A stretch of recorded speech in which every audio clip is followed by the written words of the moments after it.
ಸೋನಿಯಾ ಗಾಂಧಿಯವರು ಮನಮೋಹನ್ ಸಿಂಗ್ ಅವರ ನೇತೃತ್ವದಲ್ಲಿ ಜಾರಿಗೆ ತಂದ ಮಹಾತ್ಮ ಗಾಂಧೀಜಿ ಅವರ ಆಶಯದಂತ ನರೇಗಾ ಯೋಜನೆ ಉಳಿಸಲು ಈಗಾಗಲೇ ನಮ್ಮ ಎಐಸಿಸಿ ಅಧ್ಯಕ್ಷರಾದಂಥ ಮಲ್ಲಿಕಾರ್ಜುನ್ ಖರ್ಗೆ ಅವರು ಮತ್ತು ರಾಹುಲ್ ಗಾಂಧಿ ಅವರು ಇಂದಿಗೂ ಹೋರಾಟವನ್ನು ಮಾಡ್ತಿರೋದು ತಾವೆಲ್ಲ ಗಮನಿಸಿದ್ದೀರಿ. ಇದು ಸಂವಿಧಾನದ ಉಳಿಸುವ ಸಲುವಾಗಿಯೇ ಕನ್ಯಾಕುಮಾರಿಯಿಂದ ಕಾಶ್ಮೀರವರೆಗೂ ಭಾರತದ ಜೋಡೋ ಯಾತ್ರೆಯನ್ನ ಹೆಜ್ಜೆ ಹಾಕಿದ್ದಂಥ ನಮ್ಮ ಪಕ್ಷ. ನಮ್ಮ ಆಡಳಿತದ ಕರ್ನಾಟಕ ಮಾದರಿ ಬಗ್ಗೆ ಇಡೀ ದೇಶ ಮಾತ್ರವಲ್ಲ, ಜಗತ್ತಿನ ಅನೇಕ ಆರ್ಥಿಕ ತಜ್ಞರು ಕೂಡ ಮೆಚ್ಚುಗೆಯನ್ನು ವ್ಯಕ್ತಪಡಿಸಿದ್ದಾರೆ. ಇದು ಕನ್ನಡಿಗರೆಲ್ಲರಿಗೂ ಅಭಿಮಾನದ ಸಂಗತಿಯಾಗಿದೆ. ಗ್ಯಾರಂಟಿ ಯೋಜನೆಗಳು ಬದುಕಿನ ಗ್ಯಾರಂಟಿಗಳಿಗೆ ಹೆಚ್ಚಿವೆ. ಗ್ಯಾರಂಟಿ ಯೋಜನೆಗಳ ಮೂಲಕ ಪಡೆಯುವ ಹಣವನ್ನು ಪೌಷ್ಟಿಕ ಆಹಾರ, ಔಷಧಿಗಳು, ಮಕ್ಕಳ ಶಿಕ್ಷಣಕ್ಕೆ ವನಿತಿ ಯೋಗ್ಯ ಆಗುತ್ತಿದೆ.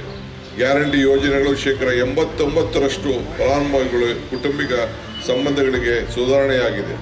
ಗೃಹಲಕ್ಷ್ಮಿ, ಗೃಹಜ್ಯೋತಿ, ಅನ್ನಭಾಗ್ಯ, ಶಕ್ತಿ, ಯುವನಿಧಿ ಇವೆಲ್ಲರಿಗೂ ಈಗಾಗಲೇ ಸುಮಾರು 1,16,706 ಕೋಟಿ ರೂಪಾಯಿನ ವಿನಿಯೋಗ ಆಗಿರುವುದು ತಾವೆಲ್ಲ ಗಮನಿಸಿದ್ದೀರಿ.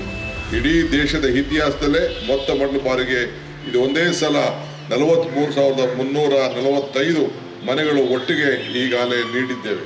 ದೇಶದ ಸಂವಿಧಾನದ ಮೂಲಕ ಸ್ವಾತಂತ್ರ್ಯ, ಸಮಾನತೆ, ಸರ್ವೋತ್ವ ಮತ್ತು ಪ್ರಜಾಪ್ರಭುತ್ವಾತ್ಮಕ ಗಣರಾಜ್ಯ ವ್ಯವಸ್ಥೆಯಲ್ಲಿ ನೀಡುವ ಕಾಂಗ್ರೆಸ್ ಎನ್ನುವುದು ನಮಗೆಲ್ಲರ ಗೊತ್ತಿರುವಂತಹ ವಿಚಾರ.